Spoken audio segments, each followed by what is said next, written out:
My wife and I have been married for 6 years, and she is 28, and I am 29. We delayed having kids because she wanted to focus on a career as a nurse. After graduating college, she went and got her nursing degree. She landed a spot at the hospital working 12-hour shifts about 3 to 4 days a week. Meanwhile, I was slowly taking over my dad's lawn business. My wife was a hustler. When she wasn't working at the hospital, she had a little side hustle of running errands for people. She advertised on Facebook Marketplace and Craigslist, and she did pretty well at it.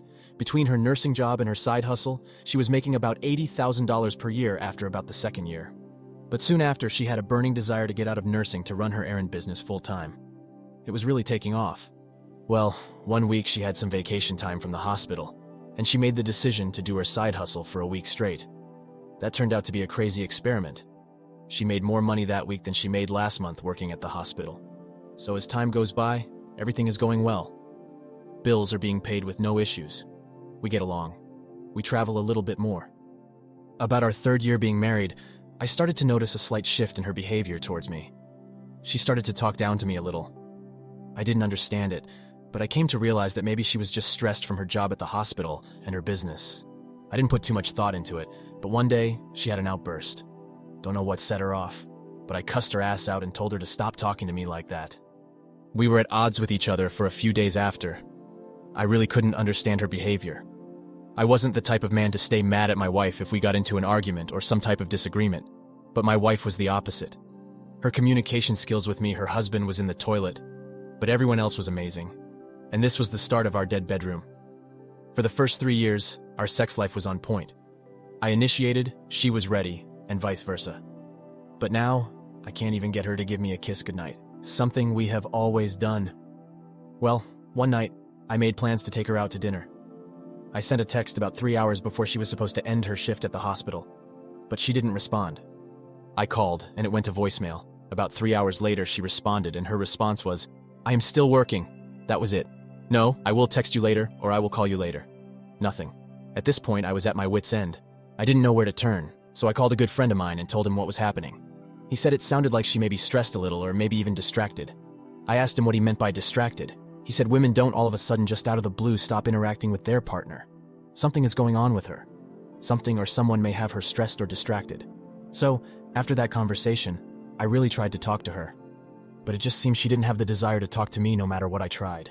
Well, things came to a head when she was supposed to get off work at around 8 p.m. I reached out to her via text and I called her, but she didn't respond. At about 2:47 in the morning, she comes strolling in, drunk off her ass. I let her have it.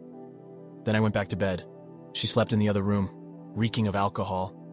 The next morning, she comes strolling into our bedroom, apologizing, starts messing with me, and I give in, and we were intimate. I thought to myself, it was about time, but I still had this weird feeling in my gut that something was going on with her. Strangely enough, this behavior of hers continued for about a month. Then it shifted again, and I was done. After that, I started paying closer attention to her, and the most surprising thing is that her phone usage didn't increase more than it already had.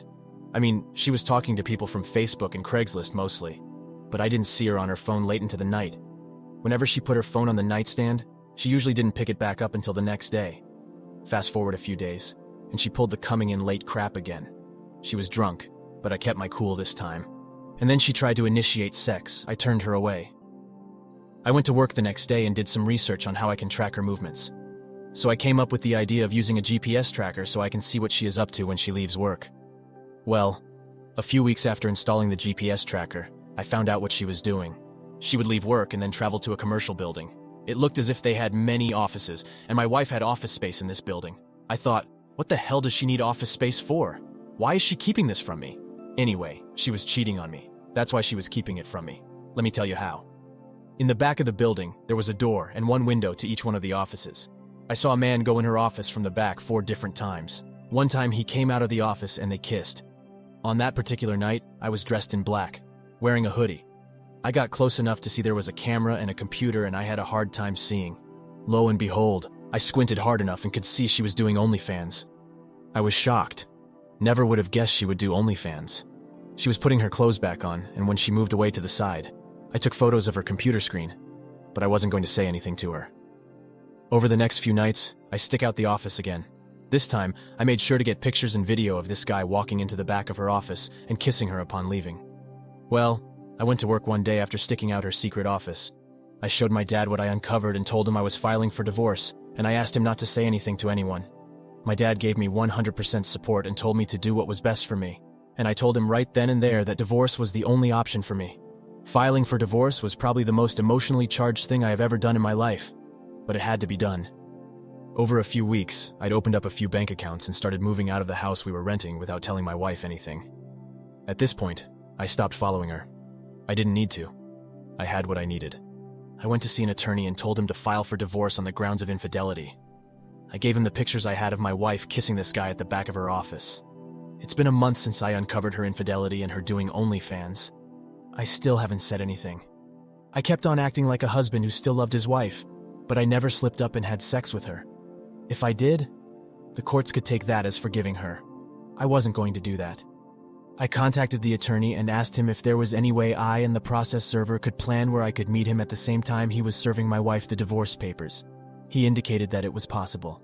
So, I began keeping tabs on my phone daily to make sure I could meet the process server at the same time he is serving my wife.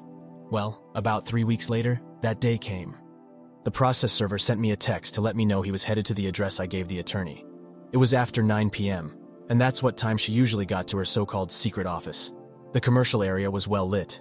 When he knocked on the door, my soon-to-be ex-wife came out. She took the envelope. When she did, she looked up, and then I waved at her and blew her a kiss. The process server walked away, and my wife was just standing there in shock. I got in my car and left. She was still standing there. That night I went back to the house and got the rest of my things. Man, she blew my phone up. I never returned any of her calls or text messages. It hurts so bad, but I have to try not to think about it. My dad and my friends are on my support, and yes, I told them everything, and they were in shock as well. On the day of the divorce hearing, my wife just sat there in tears. By this time, I'd grown a little indifferent towards her. I didn't care anymore. I just wanted this to be over. She didn't try for anything. She made enough money to support herself. The judge grants her the divorce on the basis of infidelity, and that was that. On my way out of the courtroom, my ex-wife was crying so uncontrollably that the bailiff asked her if she was okay. We ended up walking out of the courtroom damn near neck and neck. Then out of nowhere, she hugged me. She was still crying. I had to hold back my tears because I loved this woman, and she broke my heart. I hugged her back, and then told her to take care of herself and walked away. I was living with my dad temporarily until I could afford a place on my own. I ended up going to therapy for a few months, and that helped. Our lawn business is booming. We picked up a few new contracts, and I am still healing from the divorce. It's been 2 months, and my ex-wife sends me a text every single day, and in 2 months, I have not responded to either one of them. I would imagine I would need to change my number at some point. My ex-wife came by my dad's shop one day and dropped off a card. I wasn't there, but she asked my dad if he wouldn't mind giving it to me. I haven't opened it. It's still lying on my desk. My advice to anyone who is going through this is to get some good support from friends and family. They helped me a ton. Thank you for taking the time to listen to today's story. Please like and subscribe to get notified when a new video is released. Take care.